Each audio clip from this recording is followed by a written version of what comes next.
Assalamualaikum warahmatullahi wabarakatuh. Kami dari kelompok 1 yang beranggotakan Agatha, Aprilia, Auliatul, Ayu Ratu, Berkah, Brigita, Silia, Danisa, Desta, Dea, Donli, Firda, Elisa, Nurwinda, Martinus, dan Azari ingin menjelaskan tentang konsep adaptasi sel. Adaptasi sel adalah penyesuaian sel atau jaringan yang bersifat reversibel atau akibat adanya suatu jejas atau injuri, meliputi suatu perubahan fungsi atau anatomi sel atau jaringan. Macam-macam adaptasi sel.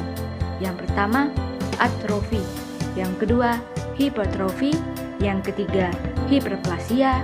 Yang keempat, metaplasia. Dan kelima, diplasia.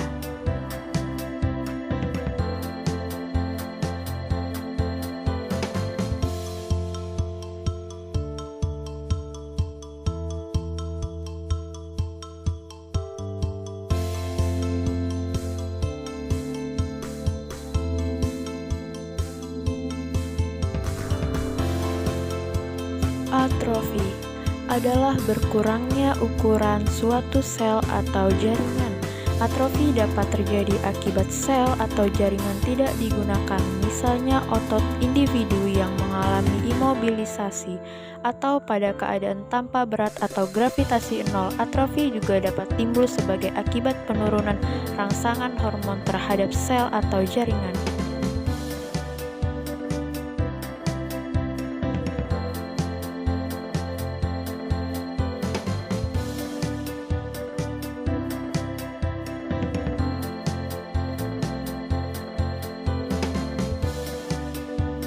Hipertrofi. Hipertrofi adalah bertambahnya ukuran suatu sel atau jaringan.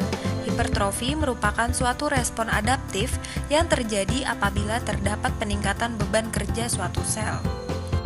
Terdapat 3 jenis utama hipertrofi, yaitu A. Hipertrofi fisiologis terjadi sebagai akibat dari peningkatan beban kerja suatu sel secara sehat. B. Hipertrofi patologis terjadi sebagai respon terhadap suatu keadaan sakit.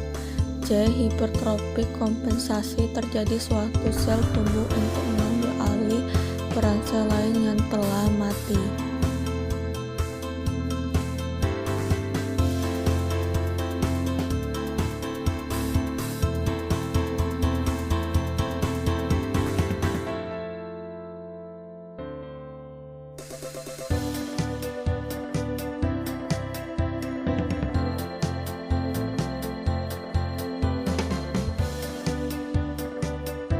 Hiperplasia adalah peningkatan jumlah sel yang terjadi pada suatu organ akibat peningkatan mitosis. Hiperplasia dapat terbagi 3 jenis utama, yaitu A. Hiperplasia fisiologis terjadi setiap bulan pada sel endometrium uterus selama stadium folikuler pada siklus menstruasi. B. Hiperplasia patologis dapat terjadi akibat kerangsangan hormon yang berlebihan. C. Hiperplasia kompensasi terjadi ketika sel jaringan bereproduksi untuk mengganti jumlah sel yang sebelumnya mengalami penurunan.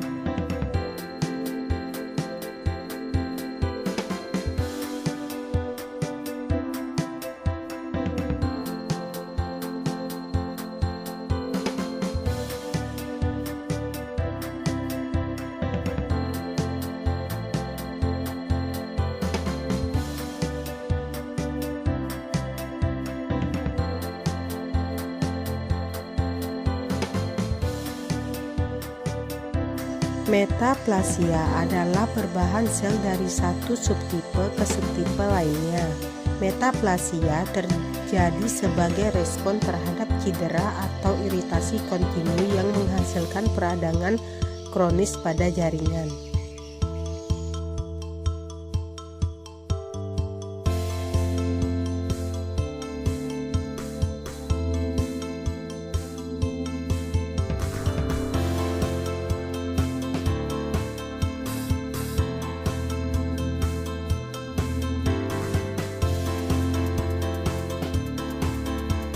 Diplasia adalah kerusakan pertumbuhan sel yang menyebabkan lahirnya sel yang berbeda ukuran, bentuk, dan penampakannya dibandingkan sel asalnya.